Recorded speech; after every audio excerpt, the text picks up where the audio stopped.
Hi అండి. అందరికీ wish you happy new year. Happy and prosperous new year అండి.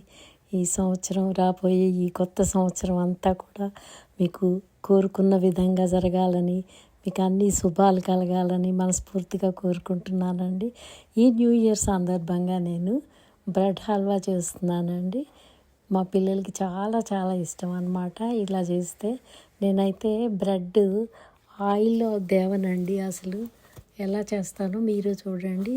ఎక్కువ ఆయిల్ లేకుండా సింపుల్గా ఎలా చేసుకోవచ్చో దీన్ని చూస్తే మీకు అర్థమవుతుందండి. నేను ఎప్పుడూ ఇలాగే చేస్తాను.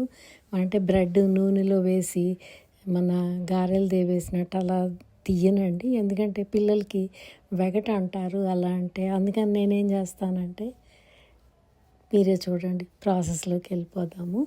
ఇందుకోసం నేను ఒక బ్రెడ్ లోఫ్ తీసుకున్నానండి. ఆ బ్రెడ్ లోఫ్ని ముందుగా రాత్రే నేను పేపర్ మీద ఆరబెట్టేశాను. ఒక 2 స్పూన్లు నెయ్యి వేసుకొని గిన్నెలో జీడిపప్పు, పిస్తా పప్పు, తర్వాత బాదం పప్పు అన్నీ కూడా వేసి వేయిస్తున్నానండి. లాస్ట్లో కిస్మిస్ కూడా యాడ్ చేశాను. ఎక్కువ డ్రై ఫ్రూట్స్ ఉంటేనే ఈ బ్రెడ్ హల్వా బాగుంటుందండి. డబుల్ కా మీఠా కదా, అందుకని ఎక్కువ డ్రై ఫ్రూట్స్ ఉండాలి. నేను దీన్ని 2 పార్ట్ల కింద చేస్తున్నానండి. ఈ వేయించినవి అన్నీ తీసేసి ఒక బౌల్లోకి పెట్టుకుంటున్నాను. ఇప్పుడు బాగా ఎర్రగా ఏగిపోయాయి కదా, వీటిని వేరే బౌల్లోకి షిఫ్ట్ చేసుకుంటున్నానండి.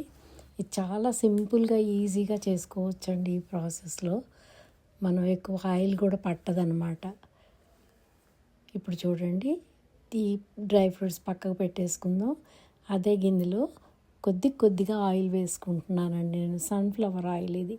ఆ ఆయిల్లో ఒక్కొక్క బ్రెడ్ వేసేసి అలా కాల్స్తున్నాను అనమాట.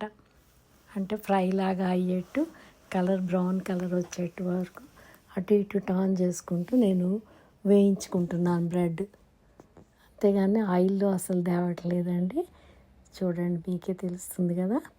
ఇలా చేసి వేగిన వాటిని మనకి దోరగా వేగితే సరిపోతాయండి.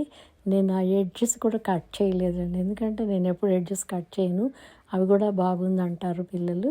కాబట్టి అలాగే వేసేస్తాను అనమాట. ఇట్లా ఒక్కొక్క స్లైస్ కాకుండా 3-4 స్లైసెస్ పడతాయి ఇందులో. అలా 2-3 సార్లుగా మిగిలినవన్నీ కూడా వేయించుకుంటున్నానండి. మళ్ళీ కొంచెం యాడ్ చేసి అలా రిపీట్ చేసుకుంటూ చేస్తున్నాను. ఇలా చేస్తే మనకి ఎక్కువ ఆయిల్ పోసాము అన్న ఫీలింగ్ కూడా ఉండదన్నమాట. టేస్ట్ కూడా చాలా చాలా బాగుంటుందండి. మామూలుగా వేయించుకున్నట్టే ఉంటాయి అన్నమాట. కొద్దిగా వేగితే సరిపోతాయి కదా మనకి. అదిగాక నేను ఇది ఒక రోజులోనే అయిపోతుందండి. మనం ఫ్రిడ్జ్లో పెట్టుకున్న 4-5 రోజులు ఉంటుంది. అంతదాకా ఏం మిగలదు మా ఇంట్లో. అందులో న్యూ ఇయర్ కదా ఇంకా, కాబట్టి అస్సలు మిగలదు.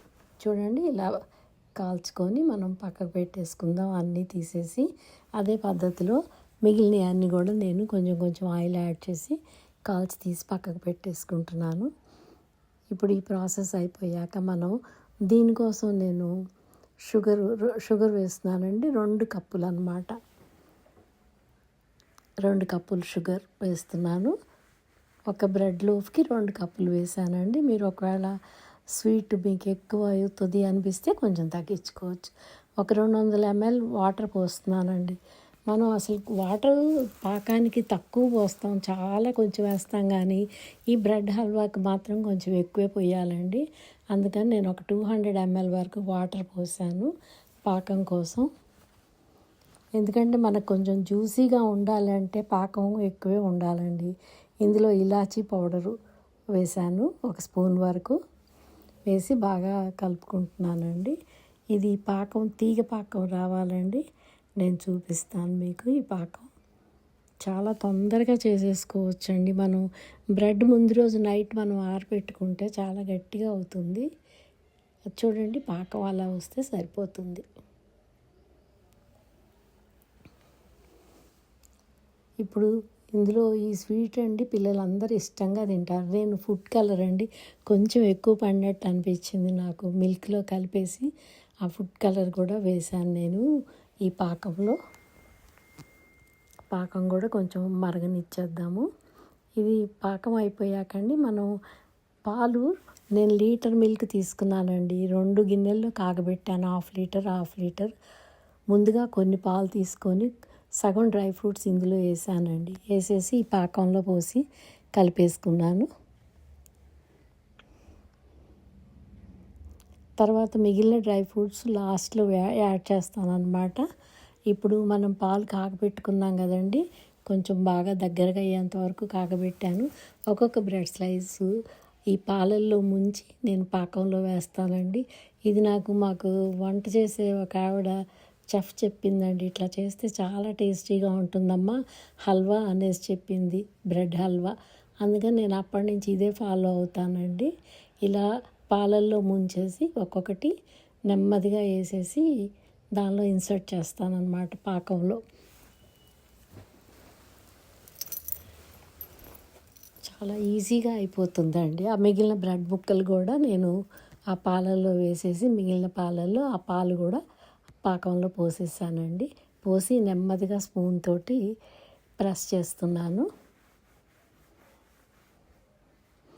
ఇలా చేసుకుంటే మీరు ఎంత క్వాంటిటీ కావాలంటే అంత క్వాంటిటీ కొలతలతో చేసుకోండి, చాలా అద్భుతంగా ఉంటుంది. ఫైనల్గా నేనేం చేస్తున్నానంటే మిల్క్ మెయిడ్ అండి, కొంచెం మిల్క్ మెయిడ్, అంటే ముందు వీడియో కొంచెం మిస్ అయింది, లాస్ట్లో మళ్ళీ కొద్దిగా వేసాను. ఆ మిల్క్ మెయిడ్ పైన వేసుకోవాలండి. అప్పుడు మీకు వేరే కోవా వేసుకోకపోయినా ఈ ఫ్లేవర్ చాలా చాలా బాగుంటుంది. చూస్తున్నారు కదా, నోరూరేట్టు ఉందండి ఇది.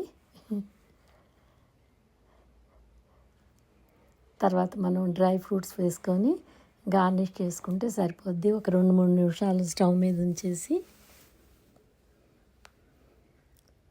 లాస్ట్లో నేను ఒక 1.5 గరిట నెయ్యి పోస్తున్నానండి పైన. ఈ నెయ్యి ఫ్లేవరే ఫైనల్గా వేస్తే చాలా టేస్ట్ అనిపిస్తుంది హల్వా, బ్రెడ్ హల్వా. మీరు కూడా ట్రై చేస్తారు కదా. ఈ వీడియో నచ్చితే ఇంత సింపుల్గా చేసుకోవచ్చు చూడండి. ఎక్కువ ఆయిల్ పట్టదు, కొంచెం నెయ్యి ఉంటే సరిపోతుంది మనకి.